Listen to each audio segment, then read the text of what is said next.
नमस्कार प्रिय विद्यार्थियों। आज की वीडियो के माध्यम से हम लोग चर्चा करेंगे हिंदी साहित्य के बारे में। बीए के प्रथम वर्ष प्रथम सेमेस्टर में अगर आप हैं तो यह वीडियो आप अंत तक देख लीजिएगा। आपने कुछ भी नहीं देखा, कुछ भी नहीं पढ़ा, तो आप इस वीडियो को पढ़ करके अपना पेपर दीजिएगा। फिर उसके बाद में आकर के आप लाइक और सब्सक्राइब कीजिएगा चैनल को। इससे बाहर आपकी परीक्षा में कुछ आने वाला नहीं है, क्योंकि आज की वीडियो के माध्यम से मैं ना केवल मॉडल पेपर डिस्कस करने वाला हूं, ना केवल मैराथन क्लास के बारे में बताने वाला हूं, बल्कि ये ऐसी मैराथन क्लास होगी, ऐसा मॉडल पेपर होगा जो कि पिछले साल के क्वेश्चंस पेपर डायरेक्टली मैं सॉल्व करूंगा। आज का जो वीडियो है उसमें व्याख्या वाले प्रश्नों को भी मैंने रखा है कि व्याख्या वाले प्रश्न कैसे परीक्षा में आते हैं। सबसे पहले आपको पेपर दिखाऊंगा ताकि आपको विश्वास हो कि कौन से क्वेश्चन गुरु जी जो बताते हैं वो पिछले साल के क्वेश्चन पेपर में पूछे गए क्वेश्चंस के हिसाब से ही बताते हैं। आप किसी भी यूनिवर्सिटी के किसी भी कॉलेज में पढ़ रहे हैं, अगर बीए में अगर आप हैं तो आपको हिंदी काव्य के बारे में पढ़ना पड़ता है। ठीक है, जैसे राम मनोहर लोहिया विश्वविद्यालय, वीर बहादुर सिंह पूर्वांचल, महात्मा गांधी काशी विद्यापीठ, जनरल चंद्रशेखर बलिया विश्वविद्यालय, professor Rajju Bhaiya state university, मासा कुंभरी Saharanpur, Raja Mahendra Pratap Singh state university, MJ प्यारे बरेली रोहिलखंड, छत्रपति साहू जी महाराज कानपुर विश्वविद्यालय। इसके अलावा आपका चौधरी चरण सिंह मेरठ विश्वविद्यालय, बुंदेलखंड यूनिवर्सिटी झांसी। ठीक है, इसके अलावा लखनऊ विश्वविद्यालय, या ऐसे तमाम प्रकार के और विश्वविद्यालय जिनका नाम मैं नहीं ले पा रहा हूं, उन सभी, डॉक्टर भीमराव अम्बेडकर आगरा विश्वविद्यालय, उन सभी के लिए लेक्चर बहुत ही महत्वपूर्ण होने वाला है, ये बात ध्यान रखेंगे। कल हमने ऑब्जेक्टिव टाइप के लेक्चर्स को देखा था हिंदी का, और उससे पहले एक मैराथन क्लास और देखी थी हिंदी की प्रथम सेमेस्टर वाले बच्चों के लिए। आपको बता दूं कि यह वीडियो अब तक का सबसे महत्वपूर्ण वीडियो होगा, और मैं पूरी एनर्जी झोंक दूंगा इस वीडियो में, और तबाही मच जाएगी इस वीडियो को। आपको जब देख लेंगे पूरा, आप जीरो है तो आप जीनियस तक पहुंच जाएंगे। आपको कुछ भी नहीं आता, आपको बहुत कुछ आ जाएगा। इस वीडियो को देखने के बाद में आपको लगेगा कि हाँ, हम पेपर देने योग्य हो चुके हैं। आपका कॉन्फिडेंस लेवल एकदम से हाई होगा। परीक्षा में जब आप बैठेंगे सब कुछ आपके दिमाग में ऐसी चीजें आती रहेंगी जैसे मैं आज की वीडियो के माध्यम से बताने वाला हूं। हाय दोस्तों, मैं शिवम शुक्ला, आप सभी दोस्तों का हार्दिक स्वागत करता हूं आज के अपने YouTube channel Shukla study point में। और आज का ये वीडियो जो है बहुत ही महत्वपूर्ण होने वाला है। तो व्याख्या वाले प्रश्न सरल भाषा में भी समझाने का प्रयास, लघु उत्तरीय, दीर्घ उत्तरीय, तिलक उत्तरीय, सभी प्रश्नों को बहुत ही बारीकी के साथ समझाने का प्रयास किया जाएगा। सभी लोग वीडियो को शेयर कर दीजिएगा, सभी दोस्तों तक पहुंचा दीजिए। देखिए, पेपर आपके समक्ष आ चुका है हिंदी काव्य का। ऐसे ही आपका पेपर आने वाला है। 75 नंबर का पूर्णांक होता है, यहाँ पर आप देख पा रहे होंगे 75 नंबर का पूर्णांक। ये मत देखिए पेपर 2023-24 का है। देखिए पेपर 2023-24 में पूछा गया है, लेकिन अब की बार 25 और 26 इसमें क्वेश्चन पेपर में सीधे तौर पर ये क्वेश्चन आने वाले हैं, जो कि रिपीटेड क्वेश्चन होते हैं। अलग अलग विश्वविद्यालय में अलग अलग चीजें पूछी जा सकती है, तो ये एक पैटर्न आप समझने का प्रयास करें। बहुत ही महत्वपूर्ण पेपर था, इसलिए मैंने सोचा सॉल्व करवा दूं। बीए में, बीएससी में, बीकॉम में, किसी भी आप हिंदी साहित्य पढ़ रहे हैं, मेजर माइनर कोई भी हो, आपको पढ़ना पड़ता है हिंदी काव्य। पूरा बारीकी के साथ समझाने का प्रयास। 2 घंटे का आपका पर्चा होता है। इस पूरे पेपर को मैं अभी बताऊंगा कौन कौन से क्वेश्चन इसमें रखे गए, पेपर में आए थे, और उस पेपर में जो क्वेश्चन पूछे गए उसका आंसर, आपको एग्जैक्ट आंसर कैसे, कितनी भाषा में, कितने शब्दों में, सब कुछ लिखना। पूरा बारीकी के साथ मैं चर्चा करूंगा। सबसे पहले आप देखेंगे पेपर में कौन कौन से क्वेश्चन आए थे। लेकिन निर्देश दिया है कि यह प्रश्न पत्र 3 खंडों में बटा हुआ आ बा सा विभाजित है। प्रत्येक खंड में दिए गए निर्देशों का पालन कीजिए। खंड आ, बा और सा क्रमशः 9, खंड आ जो है 9 नंबर का है। 3 क्वेश्चन सत्य लघु उत्तरीय यहाँ से करने, 5 क्वेश्चन दिया है, 3-3 नंबर का क्वेश्चन है। यहाँ पर जो अति लघु उत्तरीय क्वेश्चन है वो 36 नंबर मिलेगा, उससे 30 अंक का आपका दीर्घ उत्तरीय। अभ्यर्थी प्रश्नों के उत्तर क्रम के अनुसार लिखिए। यदि किसी प्रश्न के कई भाग हो तो उनके उत्तर एक ही तारतम्य में लिखना चाहिए, ये बात बताया गया है। ठीक है, अति लघु उत्तरीय प्रश्न, इसका निर्देश दिया गया था कि इस खंड में केवल एक प्रश्न है जिसमें 5 उप प्रश्न है। प्रत्येक उप प्रश्न 3 नंबर का है। इस खंड से किन्हीं 3 प्रश्नों के उत्तर दीजिए। प्रत्येक उप प्रश्न की शब्द सीमा 50 यानी 50 शब्दों में एक प्रश्न का उत्तर देना है। 3 क्वेश्चन करने हैं, 5 क्वेश्चन दिए हैं, 2 क्वेश्चन आपके छोड़ देने हैं। ठीक है, ये बात ध्यान रखें। लेकिन मैं 5 प्रश्नों के उत्तर आपको बताऊंगा, फिर उसके बाद में आपकी जो व्याख्या वाले क्वेश्चन है उसको लघु उत्तरीय में चर्चा करेंगे, फिर दीर्घ उत्तरीय क्वेश्चन। चलिए, प्रश्न आपसे पूछा गया, मैं व्याख्या का सब दिखा दूंगा आपको। देखिए, पहला प्रश्न में 5 क्वेश्चन है।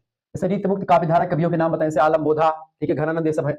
समकालीन कविता की विशेषताएं मैं अभी चर्चा करूंगा। नागार्जुन की रचनाओं के नाम, विद्यापति के उपाधियों के नाम, आचार्य रामचंद्र शुक्ल ने हिंदी साहित्य के इतिहास को कितने कालखंडों में बांटा है, नाम सहित उल्लेख कीजिए। ये 5 क्वेश्चन आपके हैं, 5 क्वेश्चन का उत्तर भी मैं चर्चा करूंगा। खंड बा में जो क्वेश्चन है लघु उत्तरीय प्रश्न है, ठीक है, 9 नंबर का है। 7 क्वेश्चन है जिनमें से केवल 4 प्रश्न करने हैं, और 225 या 250 शब्दों में आपको लिखना होता है। 9 नंबर का एक क्वेश्चन से 4 क्वेश्चन आपको करने हैं। ठीक है, आगे देखेंगे। अब यहाँ पर निम्नलिखित अवतरणों की ससंदर्भ व्याख्या, यानी व्याख्या आपको करनी है। लिखा हुआ है, हंसते हैं छोटे पौधे लघुभार, सस्य अपार, हिल हिल खिल खिल, हाथ हिलाते तुझे बुलाते, विप्लव खासे छोटे ही हैं शोभा पाते। ये बादल ला कविता है निराला जी की, उसी संकलित है। इसकी पूरी व्याख्या चर्चा करेंगे। दूसरी व्याख्या आपसे दी गई है, सफल आज उसका तप संयम, पिला अहिंसा सत्य, स्तन्य सुधोपम, हरती जन मन भय, भव तम भ्रम, जन जननी जीवन विकसनी। ये रचना बापू के प्रति रचना से लिया गया है, सुमित्रानंद पंत की रचना, इसके बारे में चर्चा करेंगे। अगला दोहा आ चुका है, अमीर खुसरो का दोहा आपसे पूछा गया था। गोरी सोवे सेज पर मुख पर डारे केस, चल खुसरो घर आप रे डैन भई चौदेश, खुसरो रैन सुहाग की जागी पी की संग, तन मेरा मन पीऊ को दो भय एक रंग। ये मलिक किसकी रचना है? ये अमीर खुसरो की रचना है, दोहा है। दोहा की व्याख्या पढ़नी है, पूरा विस्तार से मैं बताऊंगा कैसे कैसे। इसके अलावा नरम निदाग बाल कस्तूर, नरम निदाग बाल कस्तूरी, मृग छालों पर पल थी मारे, मदिरारूढ़ मखों वाले उन्मद किन्नर किन्नरियों की, मृदुल मनोहर अंगुलियों को बंसी पर फिरते देखा है, बादल को घिरते देखा है। ये रचना किसकी? बादल को घिरते देखा है, कविता है, ठीक है। ये बात उसी उसी की रचना है, बादल को घिरते देखा है, ठीक है। मैं आपको बता दूं पूरी कविता बड़ी जबरदस्त कविता है, बादल को घिरते देखा है। अमल धवल गिर के शिखरों पर बादल को घिरते देखा है, ठीक है। ये बेसिकली आप देखेंगे ये रचना बड़ी जबरदस्त है, ठीक है। और बेसिकली ये रचना है किसकी? नागार्जुन साहब की, ठीक है। नागार्जुन की रचना है, बादल को घिरते देखा है। नागार्जुन के बारे में आप जब पढ़ेंगे बड़ा जबरदस्त लगेगा, क्योंकि नागार्जुन बड़े ही विद्वान आदमी हैं। और नागार्जुन कई कई उपाधियां हैं, जैसे बाबा वगैरह इन्हीं को कहा जाता है, ठीक है। अकाल और उसके बाद और बादल को घिरते देखा है, जैसे ये देखेंगे, ये क्वेश्चन भी पूछा गया था। अमल धवल गिर के शिखरों पर, अमल धवल गिर के शिखरों पर बादल को घिरते देखा है, छोटे छोटे मोती जैसे उसके शीतल तुहिन कणों को मानसरोवर के उन स्वर्णिम कमलों पर घिरते देखा है, बादल को घिरते देखा है, ठीक है। तुंग हिमालय के कंधों पर छोटी बड़ी कई झीलें हैं, ठीक है। उनके श्यामल नील सलिल में समतल देशों से आकर पावस की उसम से आकुल तिक्त मधुर विष स्तंतु खोजते हंसों को तिरते दे।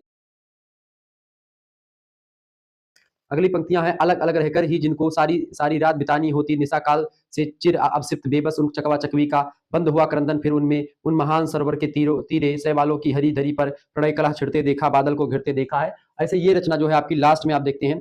अच्छा, इसी में एक है कि जाने दो वह कब कल्पित था, मैंने तो भीषण जाड़ों में नभचुंबी कैलाश शीर्षों पर महामेघ को झंझानिल से गरज गरज भिड़ते देखा है, बादल को घिरते देखा है, ठीक है। और आगे है क्या? उसी में ये पंक्तियां भी है आपकी, ये वाली की नरम निदाग बाल कस्तूरी वृक्षालों पर पलथी मारे मदराड़ू लाखों वाले उन्मत्त किन्नर किन्नरियों की मृदुल मनोहर मंगोलियों को बंसी पर फिरते देखा है, बादल को घिरते देखा है। बड़ी जबरदस्त कविता बाबा नागार्जुन की है। वहीं अगला जो है आपका, देख देख राधा रूप अपार अपूरब के भी आन मिलाओल खिचतल लावन सार अंग ही अंग अनंग मुरझायत हेरे पड़े अधीर मनमत कोटि मथन कर जेजन से हेर मथि धीर। राधा की वंदना से जो है ये लिया गया है। और देख देख राधा रूप अपार, ये कविता का नाम है, देख देख राधा रूप अपार, राधा की वंदना, कवि विद्यापति की रचना है। ये बात ध्यान रखेंगे, पहले ही कवि विद्यापति हैं आपके आदिकाल के, मैथिल कोकिल कहा जाता है मैथिली का। अगली रचना है बिहारी लाल की, मेरी भव बाधा हरो राधा नागरी सोई जातन की छाई परे श्याम हरित दुते होए फिर चितवन फिर चितूत ही रहतु फिर चितूत ही रहतु टूटी लाज की लाव अंग अंग छवि छोर में भई मोर की भई भौर की नाव, ठीक है। ये रचना। इसके अलावा अगला है जयशंकर प्रसाद को, बिहारी लाल की रचना है, दो दोहे हैं। नील परिधान बीच सुकुमार जयशंकर प्रसाद, खुल रहा मृदुल अधखुला अंग खिला हो जो बिजली का फूल में एक वन बीच गुलाबी रंग।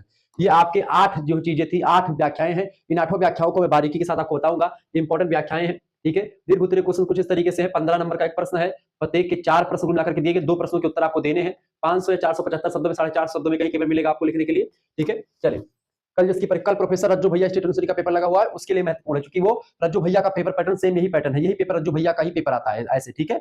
बाकी और सभी विश्वविद्यालयों के लिए इंपॉर्टेंट, जिनका नाम मैंने आपको तुरंत बताया। लेकिन नागार्जुन की काव्य भाषा पर प्रकाश डाले, पंत कोमल भाव के कवि हैं, नहीं वो जो है पंत प्रकृति के सुकुमार कवि हैं, तो इसके लिए भी ये उत्तर हो जाएगा। बिहारी रीतिकाल के श्रेष्ठ श्रृंगारिक कवि हैं, इस आशय को स्पष्ट कीजिए और खड़ी बोली में अमीर खुसरो का योगदान स्पष्ट कीजिए। इन सभी प्रश्नों का उत्तर आज की वीडियो के माध्यम से हम देखने का प्रयास करेंगे। चलिए जानने का प्रयास करते हैं और उत्तर की श्रृंखला में आपके समझ लाने का प्रयास करता हूं। एक बार वीडियो को शेयर कर दीजिएगा।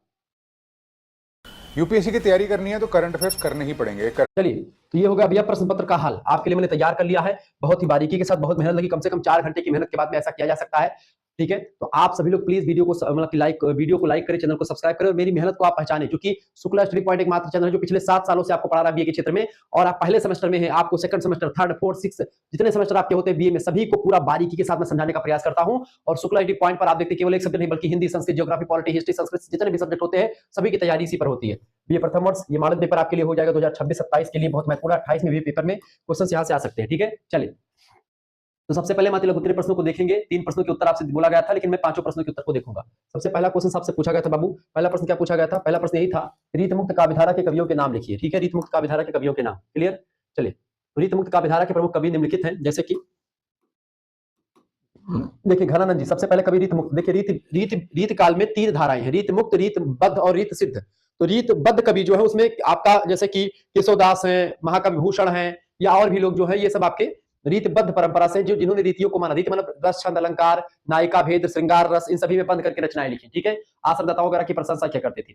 रीत सिद्ध वो कवि थे जो रीतियों को जानते थे, रस, छंद, अलंकार, इन सभी नियम कायदों को जानते थे, काव्य शास्त्र के नियमों को जानते थे, लेकिन वह उनको मानने से इनकार करते थे, वो बंद करके रचना नहीं लिखते थे। जैसे कि रीति सिद्ध में एक ही कवि है, उसका नाम है बिहारी लाल, ठीक है। और तीसरे वे कवि होते थे जो रीति वगैरह को बिल्कुल भी नेगलेक्ट कर देते हैं, जैसे कि घनानंद, बोधा, आलम, तो वही रीत मुक्त काव्यधारा के कवि पूछा गया। तो घनानंद ये इस धारा के सर्वश्रेष्ठ कवि माने जाते हैं, जिनकी रचनाओं में प्रेम की पीर और वियोग का मार्मिक चित्रण मिलता है। घनानंद को प्रेम की पीर का कवि भी कहा जाता है। सुजान नाम की वेश्या से प्रेम किया करते थे। मोहम्मद शाह रंगीले के दरबार में मीर मुंशी के पद पर विद्यमान रहते थे, ठीक है, ध्यान रखेंगे। दूसरे विद्वान है आलम। आलम की बात की है तो इनकी प्रमुख रचना आलम केली है, और बेसिकली ये आलम बाद में बन चुके थे, प्रेम में पढ़ करके इन्होंने अपना नाम आलम रख लिया था, पहले ब्राह्मण हुआ करते थे। बोधा, इनकी प्रसिद्ध रचनाएं बिरहा, बिरहवारीस, बिरहवारीस ये रचना किसकी है? बोधा की है। और इसकनामा, ये दो रचनाएं किसकी हैं? बोधा की हैं। अच्छा, बोधा, आलम और घनानंद ये सब सब प्रेम में सताए हुए लोग हैं, ठीक है, यानी कि सब ब्रेकअप वाले कवि हैं। इनका दिल टूट गया था घनानंद साहब का, सुजान नाम की वेश्या से बोले कि भाई मेरे साथ चलो, वो कहती मैं नहीं चलूंगी, इनके साथ तो जाने से मना कर देती। मोहम्मद शाह रंगीले के दरबार में रहते हैं, मीर मुंशी के पद पर। मीर मुंशी साहब बड़ा अच्छा गाते हैं, ऐसा दरबारियों ने राजा से कहा। मोहम्मद शाह रंगीले बड़ा ही रंगीला था, वैसे नाम भी उसका रंगीला, ऐसे रंगीला ही था वो, ठीक है। तो वो एक प्रकार से जब ऐसा ही व्यवहार उसका था, तो उसको बड़ा जब बोला कि भाई गाइए भाई, तो वो मीर मुंशी साहब यानी कि इन्होंने कहा घनानंद साहब ने कि हम नहीं गाइए भाई, तो वो मीर मुंशी साहब यानी कि इन्होंने कहा घनानंद साहब ने कि हम नहीं गा पाएंगे। अरे रहने दीजिए साहब। तो लोगों दरबारियों ने कहा कि सर अगर इनसे मतलब कि बादशाह जी, अगर आप सुजान नाम की वैसा से कहलवा देंगे, सुजान अगर कहेगी कि गाना, नर्तकी जो है कह देगी कि गाना गाइए तो बड़ा अच्छा गाएंगे। अब सुजान कहती है और भैया घनानंद एकदम से फूल के लोढ़ा हो जाते हैं। घनानंद साहब जुड़ते गावे लागत है बढ़िया मधुर राग में, खूब बढ़िया गावत है। अरे भैया क्यों प्रेमिका कहा है कि गाय दियो और आदमी ना गावे, हो नहीं सकत, ठीक है। तो भैया घनानंद जी खूब बढ़िया गाइन। अब जब गाना गाइन एकदम सभा एकदम ताली ठोक, सब लेट्स क्लैप गाइस, सभी लोग तालियां ठोकने लगे। रजवा का भैया तुरते चढ़ गए पारा, वह कहे गुस्सा आएगा राजा। अब जब राजा का गुस्सा आए मोहम्मद शाह रंगीले का, कहीं रुको बताई थे तुम्हें, फिर कोनो बात पर लेके थोड़े तरपटक भवा। अब मोहम्मद शाह रंगीले जुड़ते कहीं घनानंद जी से, कहीं जाओ भैया तार हुक्का पानी बंद आ, जैसे राजपाट छोड़ो। घनानंद कहीं रुको, तोहरे कहे पहले हम छोड़ देवे, तोरे हम रहे नहीं चाहिए, ठीक है। निहायती मूर्ख मतलब ऐसे हुआ, थोड़ी बहस वगैरह हुई। फिर उसके बाद में घनानंद को विश्वास था कि मैं सुजान से बोलूंगा, सुजान चल देगी मेरे साथ, और आराम से एक बढ़िया कुटिया बनाया जाएगा, वहीं पर हम अपना रचना लिखते रहेंगे और चीजें करते रहेंगे, आराम से हमारा जीवन कट जाएगा, भोजन बना करके बढ़िया जो है सुजान देती रहेगी। ऐसा इन्होंने सोचा। लेकिन सुजान जो थी, कहा भैया राजा का ऐसो आराम कहाँ, और कहाँ तुम्हारे साथ चलो मैं फकीर की जिंदगी जीऊं। तुरंत जो है मना कर दिया सुजान ने। सुजान जाने से मना कर देती है। ऐसे में निम्बार्क संप्रदाय में जाकर के दीक्षा ले लेते हैं घनानंद साहब। निम्बार्क संप्रदाय में दीक्षा लेने का मतलब होता है कि अब जो है आजीवन जो है ब्रह्मचर्य का पालन किया जाएगा, स्त्री से दूर रहना उसमें सिखाया जाता है, मतलब स्त्री के पास नहीं जाना है, यानी ब्रह्मचर्य का पालन करना है। ऐसे आप देखते हैं उस व्यक्त कवि जो प्रेम की पीर का कवि है, उसकी विरह जो है उनकी रचनाओं में दिखती है। इसलिए श्रृंगार में खासकर वियोग श्रृंगार के प्रबल योद्धा रहे हैं खास करके घनानंद साहब। ऐसे ही आलम की हाल है, ऐसे ही बोधक हाल है, ठीक है। ये सब कहीं रीति न सीती, और जस चले दो बस झर करे दो भैया, ठीक है। तो इस तरीके से काम होने लगा। आगे बढ़िए। तो ऐसे है भैया ठाकुर साहब। ठाकुरों जो है इनकी रचनाएं ठाकुर ठसक और ठाकुर शतक के नाम से प्रचलित है। द्विजदेव साहब भी रीत मुक्त परंपरा के हैं। इसका मूल नाम था महाराज मान सिंह, ठीक है, द्विजदेव का। इस तरीके से सारे कवि जो है रीति ग्रंथों की परंपरा से मुक्त होकर के स्वानुभूत प्रेम की अभिव्यक्ति करते थे। जो उनको लगता था प्रेम में, वो चीजों को बयां कर देते थे, ठीक है। सुमित्रानंद पंत यूं ही नहीं कहते हैं कि, क्या कहते हैं सुमित्रानंद पंत, कभी कोई व्यक्ति ऐसे नहीं बन जाता। कैसे बनता भैया कि वियोगी होगा पहला कवि और आह से उपजा होगा गान, निकल कर नैनों से चुपचाप बही होगी कविता अनजान, ठीक है। वियोगी होगा पहला कवि, आह से उपजा होगा गान, ऐसे नहीं निकलती है ताने, ऐसे नहीं निकलते हैं राग, ठीक है। उसके लिए एक वेदना, एक विरह, एक ब्रेकअप जैसी फीलिंग आती है, तब जाकर के वो चीजें निकलती हैं। आह से उपजा होगा गाना, ऐसा नहीं कि पिता पुत्र मतलब कि केवल प्रेमी प्रेमिकाओं के विरह होते हैं, नहीं, सभी का, पिता पुत्र का भी हो सकता है, माता और पुत्र का वात्सल्य हो सकता है, किसी प्रकार का ममत्व हो सकता है, स्नेह हो सकता है, प्रेम हो सकता है। योगी होगा पहला कवि, आह से उपजा होगा गान, निकल कर नैनों से चुपचाप वही होगी कविता अनजान। कविता ऐसे नहीं होती, कविता के पीछे बड़ी लंबी प्रक्रिया होती। चले आगे देखो महाराज, दूसरा प्रश्न आपसे पूछा गया रहा पेपर में, समकालीन कविता की विशेषताएं बताओ। हम समझावे बाजान, बाकी लिखे तुम्हें थोड़े है, ज्यादा नहीं लिखे है, जितना कहा जाए उतने लिखो, बिना मतलब के बड़की अम्मा हमें बने जरूरत नहीं है। जितना एग्जामिनर लिखे है पेपर में कि भैया इतना प्रश्न लिखो, इतना शब्द में लिखो, हमें उतने शब्द में लिखे है, गिने नहीं है कि भैया एक लाइन गिनो या 2 3 4 शब्द होगा, ना ना ना ना, ऐसा ही करो। जैसे 50 शब्द के उत्तर लिखे है तो यह पेज में 2 उत्तर समेट दियो, ठीक है। लिखो सब क्वेश्चन के उत्तर, छोड़ो यक्को ना, चाहे गलत ही लिख डालो, कुछ बनाए बनाए लिख दियो, लेकिन लिखो जरूर। वैसे हमारे वीडियो देख ले तो बनावे की जरूरत ना पड़ी, समझो भैया। तो समकालीन, समकालीन कविता की विशेषता है। देखिए समकालीन कविता 1960 के बाद की कविता को समकालीन कविता कहते हैं, ठीक है। देखो छायावाद तक आप जानते हैं। देखो कविता की अगर बताऊं तो इसे देखो, आधुनिक काल में 1850 से लेकर 1900 का काल भारतेंदु युग है।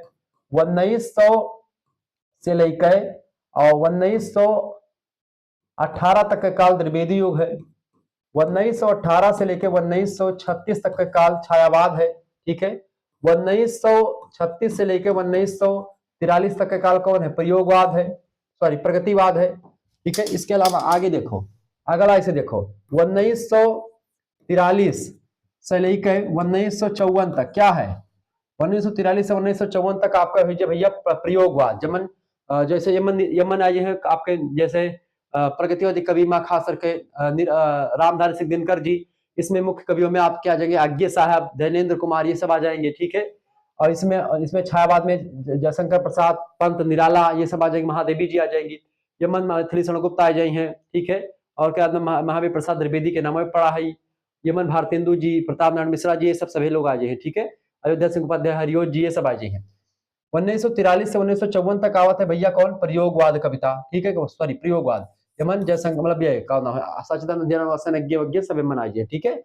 और 1954 से लेकर और 1960 तक के कविता, ठीक है, नई कविता कहा जाता है। क्या कहा था भैया? नई कविता आंदोलन। 1954 में नई कविता आंदोलन शुरू हुआ, 1960 तक चला। वकरे बाद में 1960 के बाद के कविता का सठोत्तरी कविता कहते हैं। क्या कहते हैं? साठोत्तरी कविता, यानी उत्तरी माने होता है बाद में, 60 माने 60 के, कौने 60 के? 1960 के बाद की कविता का साठोत्तरी कविता। उत्तरी माने बाद में, उत्तर माने बाद में, 60 उत्तरी, यानी कि 1960 के बाद कविता साठोत्तरी कविता। वही साठोत्तरी कविता का समकालीन कविता कहो चाहे साठोत्तरी कविता कहो, बात एक है। वह समकालीन कविता का विशेषता रही है, पूछा गया भैया, आयु लिख दियो, ठीक है। चाहो तो स्क्रीनशॉट ले लो फटाफट से। छाया का क्या कहते? भारतेंदु युग, ठीक है, भारतेंदु युग हो जाएगा ये हो जाए द्विवेदी युग, द्विवेदी होगा, छायावाद, ठीक है। ये होगा आपका प्रगतिवाद, प्रयोगवाद, ठीक है, नई कविता, 1960 के बाद में समकालीन कविता। क्लियर? ये बात आप ध्यान रखेंगे, समझो भैया, मजा आवा। चलो, अरे तबाही मत यार, हिंदी में बहुत ज्यादा एक प्रकार से कोनो दिक्कत नहीं, सब समझो आराम से बस। तो समकालीन कविता 1960 के बाद की कविता है, उसी की विशेषता पढ़नी। पहली विशेषता लिखो भैया। सबसे पहली बात तो आजादी के प्रति मोहभंग है, मोहभंग और यथार्थवाद। इसमें स्वतंत्रता के बाद की विसंगतियों, राजनीतिक भ्रष्टाचार और मध्यम वर्ग के मोहवंश का तीखा यथार्थ चित्रण किया गया है। इसमें क्या किया गया बेटा? इसमें जो है भ्रष्टाचार, जो राजनीतिक भ्रष्टाचार व्याप्त होगा स्वतंत्रता के बाद, विसंगतियां तमाम सारी आ गई। और जनता की जो है, जिस तरीके जनता का वो होने लगा, शोषण होने लगा सरकारों के द्वारा, राजनीतिक चीजों के द्वारा, तो वो सब चीजें जो है यहाँ पर आपको पढ़नी। तो ये आजादी के प्रति मोहभंग, राजनीतिक भ्रष्टाचार हो रहा था, तो इन सभी के प्रति मोहभंग हो चुका था। जनवादी चेतना, यह कविता आम आदमी के संघर्ष, दुख और पीड़ा को बाणी देती है। नहीं, जो समकालीन कविता है, ये जो आम आदमी है उसके दुख में क्या दुख, उसका जीवन का क्या दुख है, क्या संघर्ष कर रहा है, उसके बारे में है। जिससे इसमें जनवादी कविता, जनवादी चेतना का भाव भी प्रमुख रूप से दिखाई पड़ता है। अस्वीकृति और विद्रोह, अस्वीकृति और विद्रोह, यह स्थापित मूल्यों, परंपराओं और मिथकों के प्रति अस्वीकृति तथा विद्रोह का स्वर मुखरित करती है। कौन सी कविता? यही कविता। कौन सी कविता बेटा? यही कविता। यही कविता मतलब कि समकालीन कविता। इसके अलावा अकाव्यात्मक भाषा का प्रयोग इसमें किया गया है, यानी कि काव्य, यहाँ पर ऐसे ये नहीं कि वियोगी होगा पहला, यहाँ पर आ हुआ खत्म हो जाता है। यहाँ पर भैया केवल ज्ञान, जो कविता होता है सब ज्ञान दे, जितने भी कवि हैं सब ज्ञान दे रहे हैं। और ज्ञान कैसे? मैं निकला, यहां जा रहा था, रास्ते में एक मुझे कीड़ा टकरा गया। अरे ये कौन सी कविता है महोदय? ऐसी कविता करोगे तो फिर गद्य ही ना लिख डालो, निबंध लिख डालो भैया। हमारे साथी बीएचयू में पढ़ता था, बनारस हिंदू विश्वविद्यालय से मैंने एमए की जब जो है पढ़ाई कर रहा था, तो उसमें बहुत सारे कवि, हमारे साथ के ही कवि अभी भी कवि बन रहे हैं। उनको कवि का भी नहीं पता होता, लेकिन वो लिखना शुरू कर देते थे। क्या लिखते थे? मैं जा रहा था, गुलाब की पंखुड़ियां मुझे बुला रही थी। अरे महोदय, ये कौन सी कविता है नाथ? इसको तो एक छोटा सा बच्चा बता देगा, गुलाब की पंखुड़ियां हमको बुला रही कि नहीं बुला रही। कविता का एकदम से खत्म कर दी ये सब मिलके। खाली अरे भैया, जैसे अगर तुम्हें कोनो संघर्ष लिखे है, केहू के दया लिखे है, केहू के भ्रष्टाचार पर लिखे है, या कहूँ लिखे है, मान लीन तो निबंध लिख डालो, एक ठू कहानी बना के समस्या समझाई दियो। अब तू कहानियों में समस्या बतावत हो तो आदि मनोरंजन कब करे? जैसे जकरे लगे समस्या है ते तो कहानी बताए दियो, जकरे लगे समस्या नहीं ते मनोरंजन करा चाहता है, समस्या भुलावा चाहता है, तो हरदम वही समस्या सोचा करे, मरी जाए वैसे आदमी। यह लिए जरूरत है आज ऐसी कविता करने की जो कि राइमिंग वर्ड जिसमें लास्ट में हो, यानी कि जैसे कि मंगल भवन अमंगल हारी और द्रव सुदर्शन अजर बिहारी। बिहारी और हारी जब मिलत है तब है कविता कही जाए सकती वह का, जब ओका गाओ बढ़िया से, सुने में मजा आई जाए। जैसे कुमार जी विश्वास जी कविता गावत है ना, कहने कवि जी कह दी, बहुत सारे कवि क्या कहे कि सूर्य सूर्य तुलसी शशि और उडगन के सौदास, अब के कवि खद्योत सम जुगनू के समान है। फिर जहां तहां करत प्रकाश, धूप से जलत है, धूप से बुझाते, कौनो मतलब ना। आजकल के कवि मेढक जानो, बरसात के मेढक टर टर बोले लागे, काम खत्म। यह कवि के हाल है। तो यह कविता में जो रहा कौनो लय तुक छंद बंद सब खत्म होगा, बेकार हो गई कविता। गद्यात्मक कविता लिखी जा रही थी, अकाव्यात्मक भाषा। इसमें अतिरंजित सौंदर्य के बजाय बोलचाल की सहज और सपाट और गद्यमय भाषा का प्रयोग किया गया। इसे साठोत्तरी कविता भी कहा जाता है। घर का सारा सामान सबसे कम दाम में लेती हूँ। चलिए, तो तीसरा क्वेश्चन आपसे पूछा गया था, नागार्जुन की रचनाओं के नाम लिखिए। भैया बहुत जैसे जुखाम का है, अब एक प्रचार है, विक्स की गोली लो, खिचखिच दूर करो, भैया यह लियो, खाई थे। ठीक है, कोनो प्रमोशन वगैरह ना आई है, ध्यान रखो कि हमें प्रमोशन करे, कुछ नहीं करे, आज तक रुपया नहीं मिला प्रमोशन के कहूं से। ठीक है, चलो। नागार्जुन बाबा, इनकी उपाधि क्या है? बाबा कहा था नागार्जुन साहब का, क्या कहा था? बाबा। रचनाओं के नाम लिखिए। देखिए, जनवादी कवि है नागार्जुन। वैद्यनाथ मिश्रा जी इनका पूरा नाम था, यात्री उपनाम से बड़े फेमस हुआ करते थे। इनकी कई सारी रचनाएं हैं बाबा नागार्जुन की। इनके काव्य संग्रह हैं, जैसे कि युगधारा काव्य संग्रह है, सतरंगे पंखों वाली, प्यासी पथराई आंखें, तालाब की मछलियां, भस्मांकुर एक खंड काव्य है। ये सब इनके काव्य संग्रह हैं, किसके? बाबा नागार्जुन के। अन्य कविताओं की अगर बात की है तो अकाल और उसके बाद कविता जो आपके पाठ्यक्रम में संकलित है, कविता संकलित है। बादल को घिरते देखा, अमल धवल गिर के शिखरों पर बादल को घिरते देखा, अभी भी इसकी व्याख्या भी आई है, ये कविता पढ़नी है। मनोज्ञा, तो ये दो कविता आपके पाठ्यक्रम, अकाल और उसके बाद और बादल को घिरते देखा। अकाल और उसके बाद कविता, कई दिनों तक चूल्हा रोया चक्की रही उदास, और कई दिनों तक छिपकलियों की मतलब उसमें पड़ती रही गश्त, ऐसे कविता है बड़ी जबरदस्त। मनोज्ञा, बहुत दिनों के बाद, शासन की बंदूक, ठीक है, ये सब कविता किसकी है? ये है बाबा नागार्जुन की। उपन्यास, बलचनमा, रतिनाथ की चाची, वरुण के बेटे, ये सब रचना, ये उपन्यास लिखा भी नागार्जुन ने। नागार्जुन प्रगतिवादी और व्यंग्यात्मक काव्य के लिए प्रसिद्ध थे। ठीक है, ये सब इतना आप लिख सकते हैं, आराम से 50 शब्द हो गए। अगला प्रश्न आपसे पूछा गया था चौथा, विद्यापति की उपाधियों के नाम लिखिए। विद्यापति की कई उपाधियां हैं। महाकवि विद्यापति को प्राप्त कुछ प्रमुख उपाधियां निम्नलिखित हैं। जैसे इनको कविशेखर कहते हैं विद्यापति को। यह उनकी उत्कृष्ट काव्य प्रतिभा के कारण इनको कविशेखर कहा गया, यानी कवियों में उच्च, कवियों में बड़ी जबरदस्त चीजें जो रही इनमें।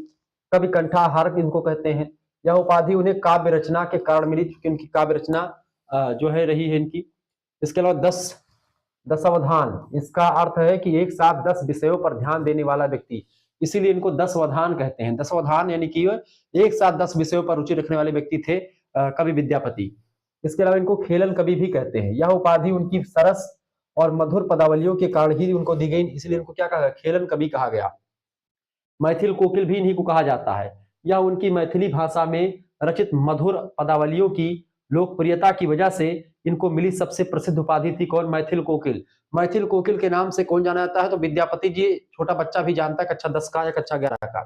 ठीक है, ये सब उपाधियां इनको दी जाती है। इसके अलावा उनको अभिनव जयदेव भी कहा जाता है। सबसे इंपॉर्टेंट बात, उनको अभिनव जयदेव भी कहा जाता है। तो मैथिल कोकिल, अभिनव जयदेव, कवि कंठाभरण, खेलन कवि, दशावधान, ठीक है, और कवि शेखर जैसी उपाधियां इनको दी जाती विद्यापति जी को। अगला क्वेश्चन, 5वां नंबर प्रश्न आपसे पूछा गया था लघु उत्तरीय का। आचार्य रामचंद्र शुक्ल ने हिंदी साहित्य के इतिहास को कितने कालों में बांटा है? नाम सहित उल्लेख कीजिए, ऐसा नहीं कि वैसे बता दी, नाम सहित उल्लेख कीजिए। मजा आ रहा है पढ़ने में भैया तो बताओ, गुरुजी मजा आवत है, वीडियो को लाइक करो, इतना लाइक करो कि लोग जाने कि हाँ शुक्ला गुरुजी हिंदी बहुत बढ़िया पढ़ा रहा है। ठीक है, एक बताओ लोगन से कि भाई अगर बीए पढ़े के तो बीए का टक्कर के कोनो चैनल शुक्ला रिपोर्ट के अलावा कोनो है नहीं जो तना वीआईपी तरीके से, तना बारीकी के साथ कोनो कोनो मुद्दा का समझा दिया आपके अपनी भाषा में, सरल भाषा में। ठीक है, चलो भैया। तो आचार्य रामचंद्र शुक्ल हिंदी का सबसे बड़ा इतिहासकार हैं। हिंदी का सबसे बड़ा जो है इतिहासकार नहीं, मतलब हिंदी साहित्य के इतिहासकार है। हिंदी साहित्य का इतिहास नाम की पुस्तक लिखी, हिंदी के सबसे बड़े आलोचक है। आचार्य रामचंद्र शुक्ल ने हिंदी साहित्य के इतिहास को 4 सुस्पष्ट कालों में बांटा है। पहला काल है भैया वीरगाथा काल, आदि काल को वीरगाथा काल कहा इन्होंने, आदि काल भी कहते हैं इसी को। संवत 1050 से लेकर 1375 विक्रमी तक का जो समय काल है वो वीरगाथा काल के नाम से जाना जाता है हिंदी साहित्य में। दूसरा काल है भक्ति काल, जिसको पूर्व मध्यकाल भी कहा जाता है। संवत 1375 विक्रमी से संवत 1700 विक्रमी तक का समय काल भक्ति काल के नाम से जाना जाता है। ठीक है, इसके अलावा रीति काल तीसरा कालखंड बताते हैं आचार्य रामचंद्र शुक्ल। उत्तर मध्यकाल भी इसको कहते हैं। मध्यकाल को 2 भागों में बांटते हैं, पूर्व मध्यकाल यानी पहले वाला और उत्तर माने बाद वाला। ठीक है, रीति काल संवत 1700 विक्रमी से लेकर के संवत 1900 विक्रमी तक का समय काल रीति काल है। विक्रम संवत को सन संवत में बदलने के लिए 57 से घटा देते हैं, आपको मिल जाता है। जैसे कि अगर इसको निकालना हो सन में तो क्या होगा, आप यहाँ पर 57 घटा देंगे, यहाँ से उधार लेन भैया, यहाँ भाई 10, 10 माह से 7 गए 3, यहाँ भाई 9, 9 माह से 5 गए, 9 माह से 5 गए 5 4 9, यहाँ 16, 1643 ईस्वी में लागू 1643 ईस्वी से लेकर अब 200 साल तक चला रहा, तो आपका 1916 1843 तक। ठीक है, समय काल 1843 तक कौन सा रीति काल रहा, ईस्वी। ठीक है, ध्यान रखो। गद्य काल आधुनिक काल को कहा, चूंकि गद्य का विकास इसमें हुआ था। आधुनिक काल की समय सीमा संवत 1900 विक्रमी से लेकर और अब तक का समय काल गद्य काल आधुनिक काल के नाम से जाना जाता है। आचार्य शुक्ला जी का बताएं। ठीक है, बड़ी जबरदस्त तरीके से काल विभाजन किया। हिंदी का सबसे पहला वैज्ञानिक काल विभाजन इन्होंने ही प्रस्तुत किया। शुक्ल जी का काल विभाजन साहित्यिक प्रवृत्तियों के आधार पर किया गया है, जो आज भी सर्वाधिक मान्य है। और कभी भी मुद्दा फंसता है किसी हिंदी साहित्य में, कभी भी कोई दिक्कत होती है तो हिंदी साहित्य का इतिहास पुस्तक उठाई जाती है। ठीक है, जो पुस्तक सर्वमान्य पुस्तक है, मेरे पास एक पुस्तक रखी हुई है हिंदी साहित्य। अगर किसी बच्चे को पढ़ना है, टीजीटी पीजीटी या कुछ भी पढ़ना है, अगर ये पुस्तक उस बच्चे के पास नहीं तो वो बच्चा एक प्रकार से हिंदी साहित्य के साथ खिलवाड़ कर रहा है। वो हिंदी साहित्य को पढ़ नहीं रहा है, बल्कि बस केवल वो पास होने के लिए पढ़ रहा है। ये काम, ये जो है, ये रचना आप खरीद लीजिएगा, पढ़ लीजिएगा, बड़ी जबरदस्त रचना है, ये बात आप ध्यान रखेंगे। ठीक है, इस रचना का मैं उल्लेख कर दूंगा, नीचे डाल दूंगा, आप उसको देख लीजिएगा, पुस्तक इसको डाल दूंगा, आप खरीद लीजिएगा। ठीक है, जो भी मात्र इसके 200 रुपए यहाँ पर बोल लिखा हुआ है, बट अब कितने की आती मुझे नहीं पता, लेकिन पुस्तक बड़ी जबरदस्त है। रामचंद्र शुक्ला जी की पुस्तक है, ये बात ध्यान रखेंगे। तो शुक्ल जी का काल विभाजन जो है साहित्यिक दृष्टि से मान्य है। जिन बच्चों को हमारे पीडीएफ प्राप्त करने से ये पूरा पेपर का साल पेपर, तो ये लघु उत्तरीय प्रश्न के उत्तर हो गए आपके। अब अगला आपका है खंडबा। खंडबा लघु उत्तरीय प्रश्न निर्देश, किन्हीं 4 प्रश्नों के उत्तर देना है, लेकिन मैं यहाँ पर 8 प्रश्नों के उत्तर आपको दूंगा। 9 नंबर का क्वेश्चन है आपका, और सब कुछ मैं बताऊंगा, संदर्भ सहित आपको व्याख्या करनी है। देखिए,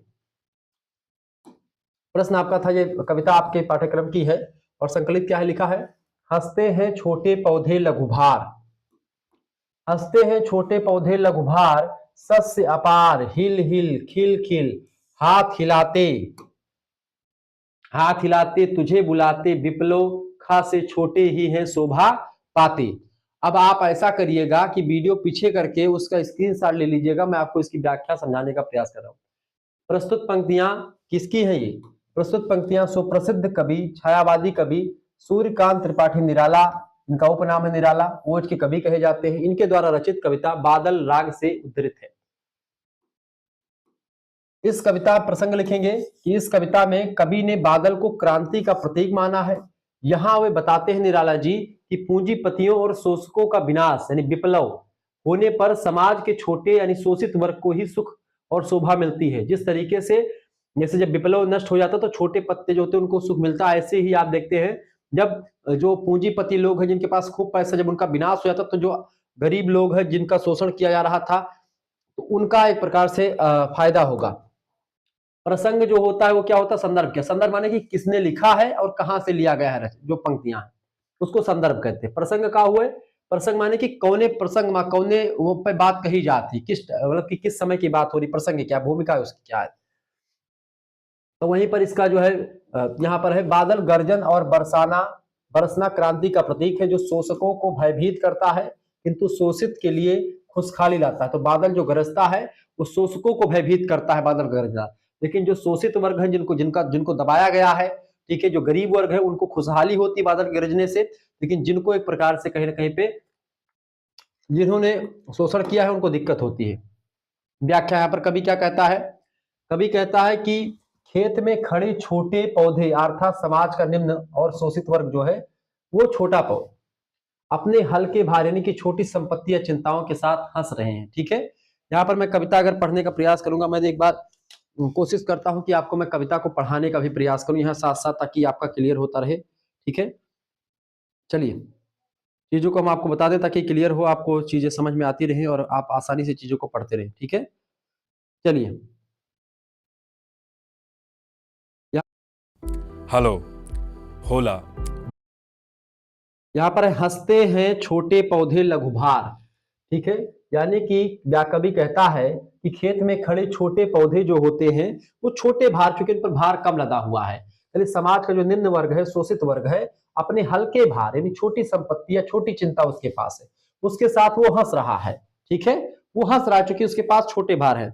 सस्य अपार हिल हिल खिल खिल, आगे की पंक्तियों का अर्थ, उसके पास अपार अनाज या फसल सस्य अपार है, वे हवा के झोंकों से हिल हिल कर और खिल खिल कर ऐसे प्रतीत हो रहे हैं जैसे वे हाथ हिलाकर क्रांति के प्रतीक बादल को बुला रहे हैं।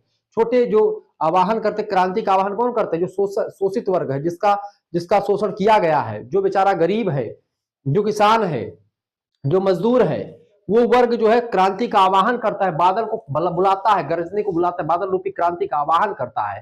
ठीक है, लेकिन यहीं पर जो शोषक वर्ग है, जो एक प्रकार से धनी अमीर वर्ग है, वह अमीर वर्ग बेटा क्या करता है? अमीर वर्ग जो है डरता है, वो सोचता है कि क्रांति आ जाएगी तो हमको उखाड़ करके फेंक देगी। ठीक है, खिल के हाथ हिला, तुझे बुलाते विप्लव खा से छोटे ही शोभा पाते। आगे लिखेंगे कवि का आशय यह है यहाँ पर कि जब क्रांति होती है तो विप्लव यानी क्रांति या विनाश के आकाश यानी खा माने आकाश में केवल छोटे लोग, छोटे पौधे, गरीब किसान ही वास्तविक शोभा और आनंद प्राप्त करते हैं। जब भी विनाश आता है तो उसमें छोटे पौधे मजा करते हैं, बड़े पौधे जो होते हैं नष्ट हो जाते हैं। क्रांति पूंजीपतियों का विनाश करती है जिससे शोषितों के जीवन में समृद्धि आती है। यही इस कविता का बादल नाग का उल्लेख किया गया। बादल को एक प्रकार से क्रांति का प्रतीक बना करके बुलाया गया है। इस पंक्तियों में काव्यगत सौंदर्य की अगर बात की जाए तो इसकी भाषा जो है बेटा शुद्ध खड़ी बोली है, जिसमें प्रतीकात्मकता और ओज का समन्वय किया गया है। क्योंकि निराला जी ओज के कवि हैं और इनकी भाषा प्रतीक क्रांति के रूप में बुलाने का प्रयास करते हैं। पौधा, छोटा पौधा वो शोषित वर्ग है जिसका शोषण किया गया है, और जो बड़ा पौधा होता है वो एक प्रकार से पूंजीपति वर्ग है जिसका विनाश हो जाता है क्रांति के बाद में। इसमें अलंकार का प्रयोग क्या है? मानवीकरण अलंकार का प्रयोग किया गया। छोटे पौधों का हंसना, हाथ हिलाना, ये सब प्रकृति को मानवीकरण अलंकार में क्या होता है कि प्राकृतिक चीजों को एकदम से मनुष्य की भांति दिखाना, प्रकृति का सजीव चित्रण करना, उसी में मानवीकरण अलंकार हो जाता है। और छायावाद की विशेषता रही कि प्रकृति का मानवीकरण किया गया है, प्रकृति को मानव के समान बताने का प्रयास। जैसे छोटे पौधे हाथ हिलाते हैं, हंसते हैं, बुलाते हैं बादल को। और पुनरुक्ति प्रकाश अलंकार का भी प्रयोग यहाँ पर किया गया, जैसे हिल हिल खिल खिल, यहाँ पर एक ही शब्द का कई बार प्रयोग हुआ है, हिल हिल खिल खिल, पुनरुक्ति प्रकाश अलंकार इसको बोलते हैं। ठीक है, इस भाव यह है इस कविता का, क्या भाव है बेटा? भाव है कि क्रांति की जनवादी चेतना और शोषित वर्ग के प्रति सहानुभूति का भाव प्रमुख रूप से यहाँ पर दिखाई पड़ता है। क्लियर? इस तरीके से निराला जी की रचना का व्याख्या आपने समझा। आगे देखेंगे दूसरी व्याख्या थी। अगला क्या है? दूसरी व्याख्या बेटा, क्या व्याख्या है? ठीक है, सफल आज उसका तप संयम, पिला अहिंसा अस्तन सुधोपम, हरती जन मन भय भव तम भ्रम, जन जननी जीवन विकासनी। ये कविता बेसिकली अगर देखेंगे, इसका संदर्भ देखें, कहाँ की कविता है बाबू? ये कविता है छायावादी कवि सुमित्रानंद पंत के द्वारा रचित कविता बापू अथवा बापू के प्रति कविता, उससे ली गई है।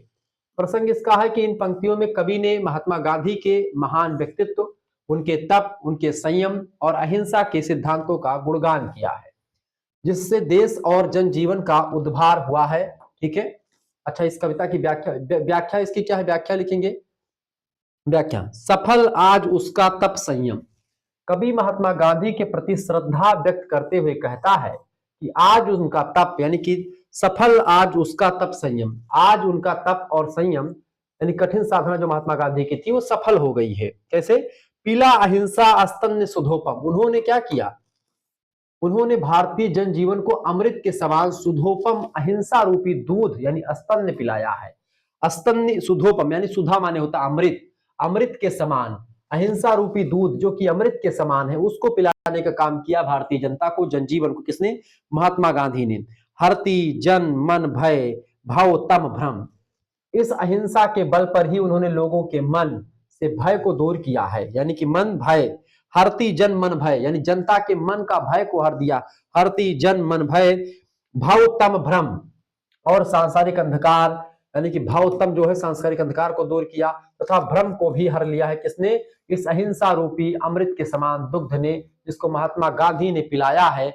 उस दुग्ध के पान से अहिंसा रूपी अमृत रूपी उस दुग्ध पान करने से जो भारतीय जनमानस है उसका जीवन का सांसारिक अंधकार मिट गया है, उसका भय दूर हो गया है, उसका भ्रम दूर हो गया है अहिंसा रूपी उस जो है अमृत का पान करने से।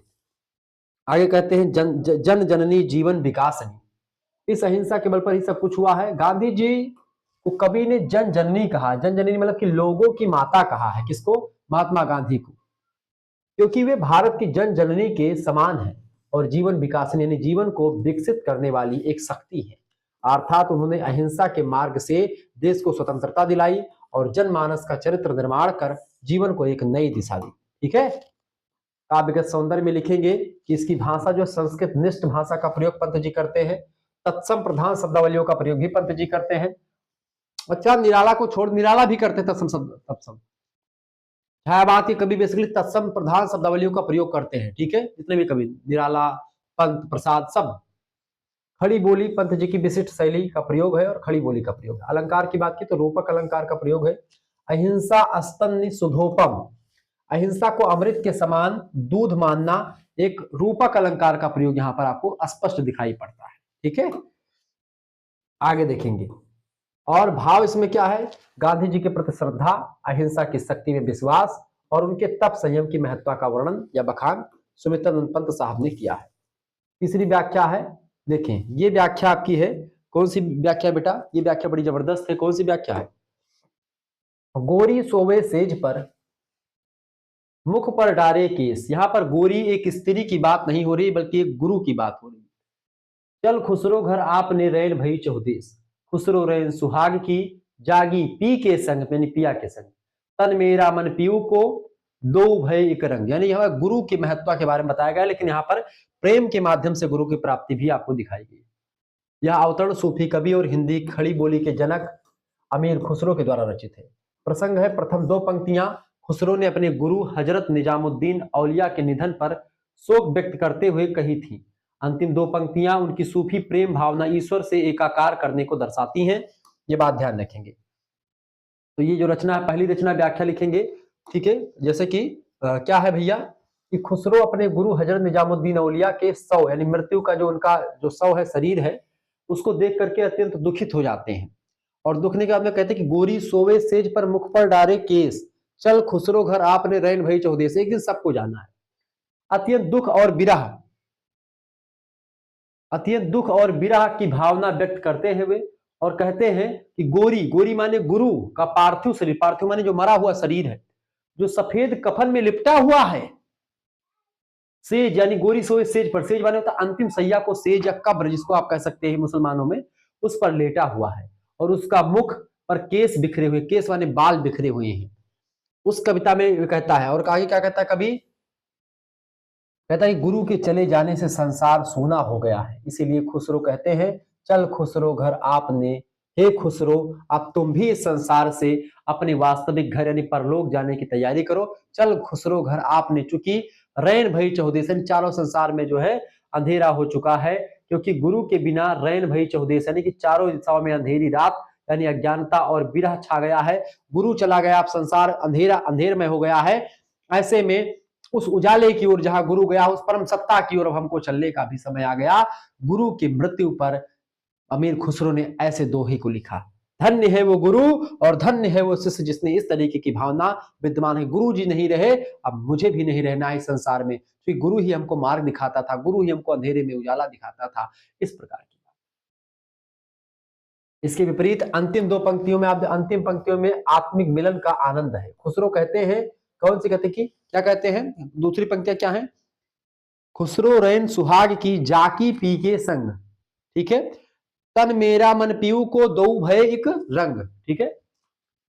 उनका कहते हैं कि आत्मिक मिलन का आनंद है। खुसरो कहते हैं कि उन्हें अपने प्रियतम यानी परमात्मा के साथ सुहाग की रात, आध्यात्मिक मिलन की रात को सुहाग की रात मिली है और वह उनके संग जाग रहे हैं। यानी कि ऐसे कह सकते हैं कि जिनके पति, अगर पति पत्नी साथ में तो उनका बढ़िया है, सब कुछ बीत रहा है, पति पत्नी साथ में नहीं तो फिर उनका बेकार बीत रहा है। ऐसे ही आत्मा परमात्मा जब एक साथ रहती है तो वो बढ़िया, जान लीजिए मिलन हो गया और सब कुछ ठीक है। आत्मा परमात्मा से अलग है तो वही से विछड़न है, जैसे एक प्रेमी प्रेमिका से बिछड़ता है।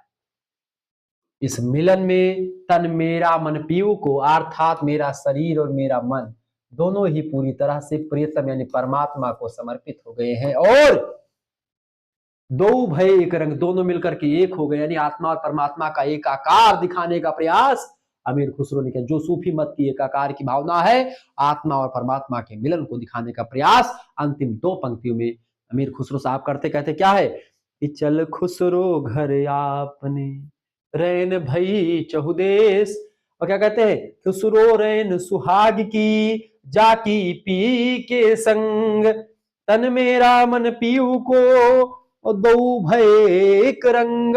यानी कि तन मेरा मन पीऊ को, तन मेरा है और मन किसके पास है, पिया के पास है, मेरे प्रियतम के पास है। और जब तन और मन दोनों मिल जाते हैं तब एकाकार हो जाता है। किसका एकाकार, आत्मा का परमात्मा से मिलन हो जाता है। बेटा ये बात आप ध्यान रखेंगे। अमीर खुसरो साहब यही बात कहते हैं, ना केवल अमीर खुसरो बल्कि मलिक मोहम्मद जायसी से लेकर के कुतुबन मंझन, शेख निसार जैसे बड़े बड़े सूफी काव्य धारा के संत, सभी लोग जो है प्रेम के माध्यम से अपने प्रियतम के मिलने को ही परमात्मा का मिलन स्वीकार करते हैं। लौकिक प्रेम के माध्यम से पारलौकिक प्रेम की प्राप्ति सूफी काव्य धारा की विशेषता रही है। यह बात अपने जो है दिमाग में बैठा लीजिए और इन चीजों को पढ़ते रहिए। वीडियो को लाइक, चैनल को सब्सक्राइब भी करते रहे। काव्यगत सौंदर्य क्या है, भाषा खड़ी बोली है, हिंदवी का मार्मिक प्रयोग किया गया, बेसिकली जिसमें हिंदवी है यानी कि इसमें जो है अरबी फारसी के भी शब्दावलियों का प्रयोग है। भाव, पहले दोहे में शोक और गुरु भक्ति है, दूसरे दोहे में सूफी साधना का चरम लक्ष्य परमात्मा से मिलन व्यक्त हुआ है, आत्मा और परमात्मा मिलती है, वही बेसिकली इसमें दिखाया गया है। How are you? I am fine. अगली व्याख्या भैया, नरम निदाग बाल कस्तूरी, वाह भाई, बादल को घिरते देखा है, अमल धवल गिर के शिखरों पर बादल को घिरते देखा है।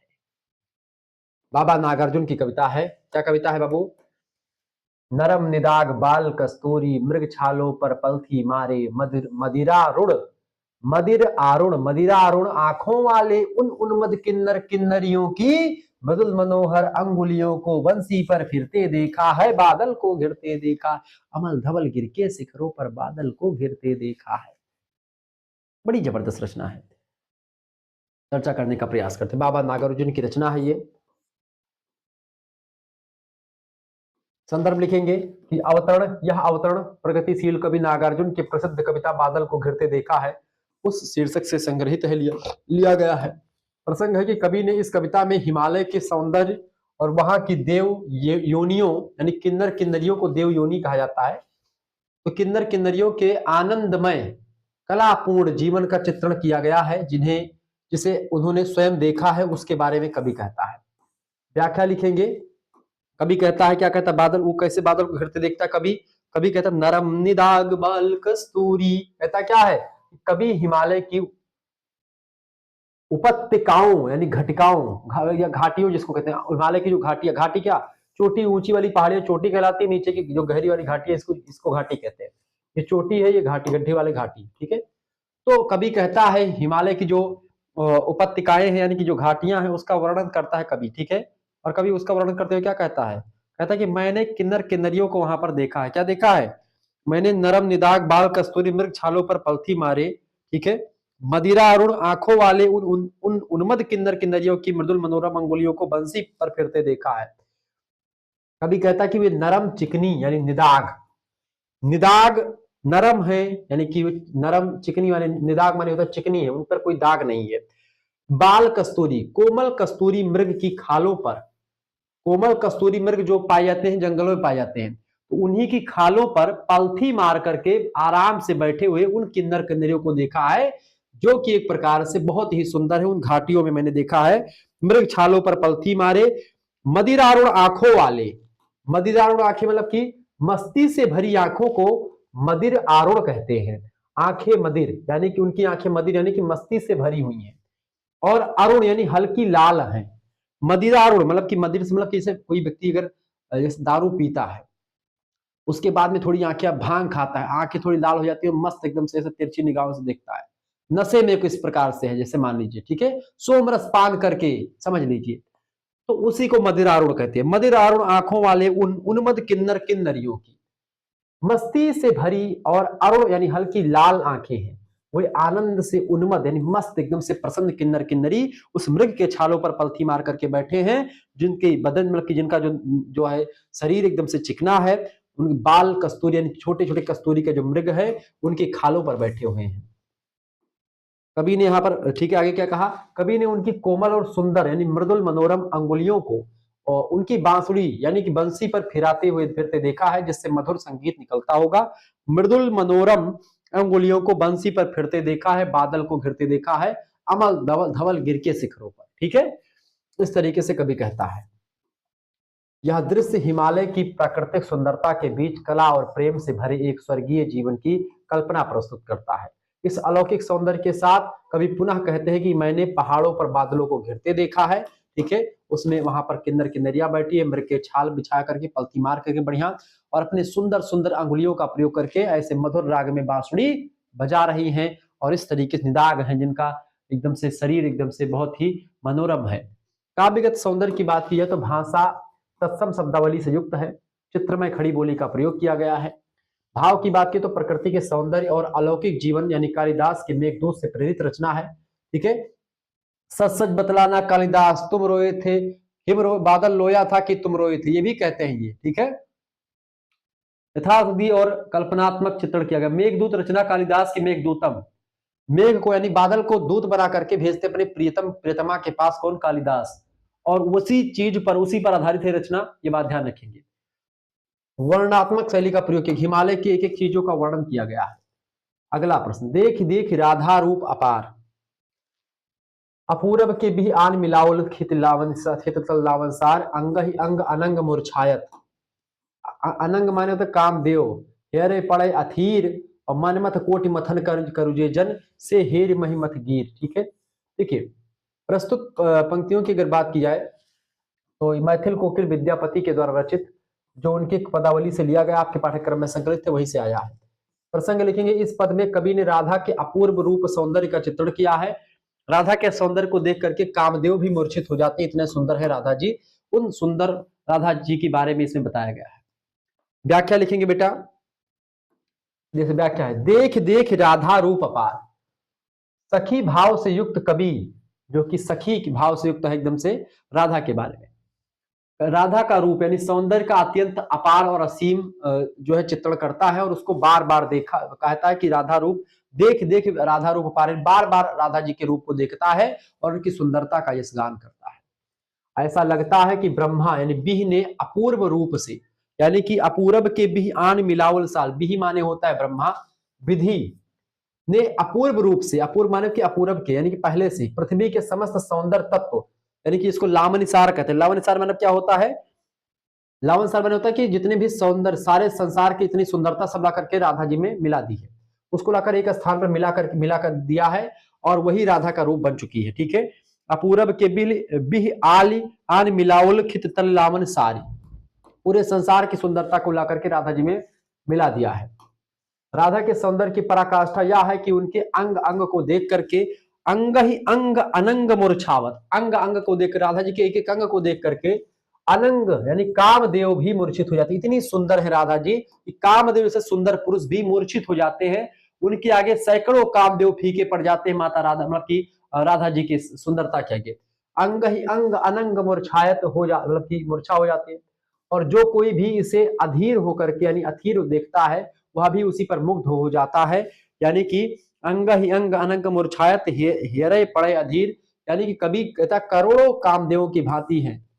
कभी कहता है कि मनमथ कोटि मथन करुजे जन से हेर मही मथ गिर, यानी कि कभी कहते हैं कि जो व्यक्ति करोड़ों कामदेव यानी मनमथ कोटि, मनमथ माने होता है कामदेव, कोटि माने करोड़ों, जो व्यक्ति करोड़ों कामदेव यानी मनमथ कोटि को भी मंथन यानी पराजित कर सकता है वह भी, यानी कि करोड़ों कामदेवों को कोई व्यक्ति पराजित कर सकता है वह व्यक्ति भी अगर राधा के रूप को देख करके पृथ्वी पर गिर मतलब कि पृथ्वी पर गिर पड़ता है तो राधा जी कितनी सुंदर है इसके बारे में आप खुद ही अंदाजा लगा सकते हैं। तो ऐसी है राधा जी, अर्थात राधा का सौंदर्य संसार में सर्वश्रेष्ठ है, मोहक है, कामदेव को भी पराजित करने वाला है। ठीक है, काव्यगत सौंदर्य लिखेंगे करने वाला है। ठीक है, काव्यगत सौंदर्य लिखेंगे, भाषा मधुर मैथिली भाषा विद्यापति की विशिष्ट भाषा का प्रयोग है। अलंकार अतिशयोक्ति अलंकार का प्रयोग है। कामदेव का मूर्छित होना, यहाँ पर किसी की सुंदरता को देख करके कोई व्यक्ति मूर्छित थोड़ी होता है, यहाँ पर क्या है बहुत अधिक यानी कि अतिशयोक्ति अलंकार का प्रयोग है। उपमा अलंकार भी किया गया है, रूपक का सुंदर प्रयोग, रूपक अलंकार उपमा अलंकार और अतिशयोक्ति पूर्ण अलंकार किया गया है। भाव क्या है, श्रृंगार रस का आलंबन विभाव यानी रूप वर्णन अत्यंत उच्च कोटि का है जिसमें दिव्यता और माधुर्य का भी समन्वय किया गया है। बड़ी जबरदस्त रचना है, बड़ी जबरदस्त तरीके से आप इसको लिख सकते हैं। आगे देखते हैं, अगला है बिहारी लाल का दोहा भैया, क्या मेरी भव बाधा हरो और की राधा नागई सोय और जातन की छाई पर श्याम हरित दुति होय। दूसरी पंक्ति दूसरी दोहा है कि फिर चितौत ही रहा तू और टूटी लाज किलाओ अंग अंग छबियो भौर में भौर में भयो मतलब की और मैं भयो भौर की नाव। बिहारी लाल का दोहा है। संदर्भ लिखेंगे, क्या लिखेंगे बेटा, ये दो दोहे रीतिकाल के प्रसिद्ध कवि बिहारी लाल द्वारा रचित उनके एकमात्र ग्रंथ बिहारी सत्सई से लिए गए हैं। ठीक है, छोर छवि छोर वहां पर छोर होगा। प्रसंग है पहला दोहा मंगलाचरण का है जिसमें कवि ने राधा की वंदना करते हुए उनसे अपने सांसारिक कष्टों यानी भव बाधा को दूर करने की प्रार्थना की कि मेरी भव बाधा हरो राधा नागर सोई जा तन की झाई पर श्याम हरित होय। दूसरा दोहा क्या है, नायक नायिका के प्रथम मिलन के समय की उनकी लज्जापूर्ण मनोदशा का चित्रण करता है। ठीक है, व्याख्या पहली दोहा की व्याख्या देखेंगे, मेरी भव बाधा हरो प्रथम दोहा, कवि चतुर राधा यानी नागरी सोई, नागर सोई माने चतुर राधा, उस चतुर राधा से कभी प्रार्थना करता कि मेरी राधा मेरी भव बाधा हरो राधा नागरी सोई, से प्रार्थना करता कि नागरी सोई से यानी चतुर राधा से कभी प्रार्थना करते हैं कि वे उनकी सांसारिक बाधाओं यानी भव बाधा जो संसार भव माने होता है भव सागर, उससे उनको उतार दो। तो भव सागर को पार करने वाला जो पुरुष होता है या महिला होती जो भी होता है व्यक्ति, वो जब उस पार करता है भव सागर को तो उसमें तमाम कठिनाइयां आती हैं। जैसे हम जीवन है, ये संसार भव रूपी सागर है, इसमें हमारा जन्म हुआ है, हम इस सागर को पार करके मृत्यु तक पहुंचते हैं तो मृत्यु ही है उस पार जाना, और मृत्यु के अगर मोक्ष हो जाता तो वही आपका पार हो गया, आप भव सागर से नहीं आपकी बेड़ा पार हो गया, नहीं पार हुई तो नहीं। वही मेरी भव बाधा हरो यानी कि हमारी जो सांसारिक बाधा है उसको दूर करे। राधा की विशेषता यहाँ पर बताई गई है और राधा को नागिर सोई कहा गया है। और यहाँ पर आगे कहते हैं कि जा तन की मतलब ऐसी राधा की प्रार्थना करते हैं बिहारी लाल कि जिनकी झाई पड़ने से श्याम हरित यानी श्याम रंग जो है हरे में बदल जाता है। कहते हैं कि जिनके शरीर की झलक मात्र यानी जा तन की झाई पर है पड़ते ही श्याम यानी श्री कृष्ण जिनका रंग नीला या सांवला है वो भी हरित यानी कि हरे रंग के हो जाते हैं। यानी जब भगवान श्री कृष्ण कहा, इसका दो अर्थ है, जातन की झाई पर श्याम हरित दुति हो, यानी कि यहाँ पर क्या है कि राधा का रूप जो है उनकी अगर परछाई जो कि एक प्रकार से पड़ती है अगर तो वो श्याम कलर का यानी काला व्यक्ति भी हरा दिखने लगता है। यानी भगवान श्री कृष्ण जो होते हैं अगर दुखी भी हैं वो खुश हो जाते हैं राधा जी को देखने के बाद में। ठीक है, राधा जी की परछाई मात्र पड़ने से भगवान श्री कृष्ण प्रसन्न हो जाते हैं, हंसी खुशी से खिल जाते हैं, वही हरा भरा होना कह सकते हैं इसको। इस दोहे के दो अर्थ है। ठीक है, यहाँ हरित रंग के दो अर्थ हैं, एक भौतिक अर्थ है कि पीला, पीला राधा जी का जो अंग कांति है पीला, पीले रंग यानी कि वो गोरी कलर की है राधा जी। और नीले कलर के कौन है? भगवान श्याम। नीला और काला रंग आपस में, अगर नीला और पीला रंग आपस में मिल जाएगा तो कौन सा रंग बनेगा? हरा रंग बनेगा। यानी यहाँ पर एक विज्ञान भी बताया है बिहारी लाल ने, ठीक है, कि पीले कलर की राधा जी है और नीले कलर के भगवान श्री कृष्ण है। नीला और पीला मिला दीजिएगा तो हरा बन जाएगा। एक तो यहाँ पर आपका रंग का कॉम्बिनेशन बताया बिहारी लाल ने। दूसरी बात, भावार्थ यह कि राधा की कृपा या दृष्टि पड़ने से श्री कृष्ण भी हर्षित यानी प्रसन्न हो जाते हैं। तो ऐसे में उस राधा की मैं वंदना करता हूं जिनको देखने मात्र से, जिनकी परछाई मात्र पड़ने से भगवान श्री कृष्ण प्रसन्न हो जाते हैं, खुश हो जाते हैं, ठीक है, उन राधा की मैं वंदना करता हूं। यहाँ पर भावार्थ इसका ये होगा।